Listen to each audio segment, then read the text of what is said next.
চাঁদাবাজির ঘটনা আসলে সম্প্রতি খুব বেশি আলোচিত, বিশেষ করে গুলশানের চাঁদাবাজির ঘটনার পাল্টাপাল্টি বক্তব্য লক্ষ্য করেছি। আসলে চাঁদাবাজি কবে বন্ধ হবে এবং দায়টি আসলে কে নেবে? আচ্ছা, ওই প্রশ্নের আগে নারী আসন নিয়ে যে আপা বলছিলেন তার দুটো বিকল্প আছে, যৌক্তিক বিকল্প বলে মনে করি।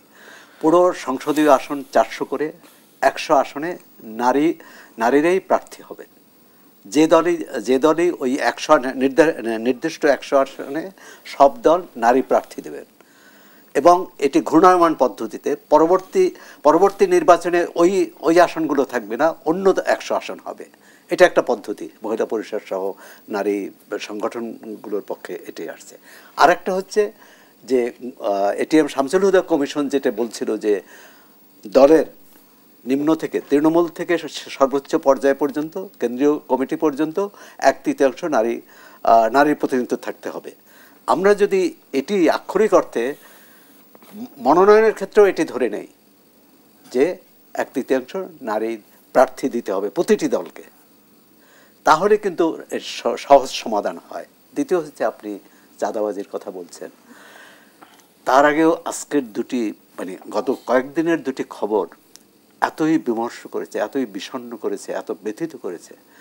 রাজশাহীর একটি পরিবারের ঋণগ্রস্ত পরিবার ঋণ শোধ করতে না পেরে নিজে তার স্ত্রীকে হত্যা করেছে, পুত্রকে হত্যা করেছে, কন্যাকে হত্যা করেছে, হত্যা করার পর নিজে আত্মহত্যা করেছেন এবং একটা চিরকুট লিখে গেছে যে অভাবে এবং দেনার কারণে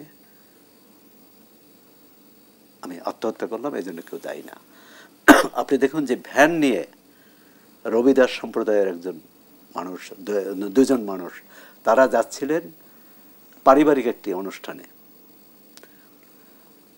এই সংঘবদ্ধ সহিংসতা তাদের কি নিষ্ঠুরভাবে, কি নৃশংসভাবে তাদের হত্যা করছে। তারা, আপনি ভাইরাল সামাজিক যোগাযোগ মাধ্যমে দেখেছেন, তারা অনুনয় বিনয় করেছে, তারা হাত জোর করে বলছে যে আমাদের মারবেন না, আমরা ভ্যান চুরি করিনি।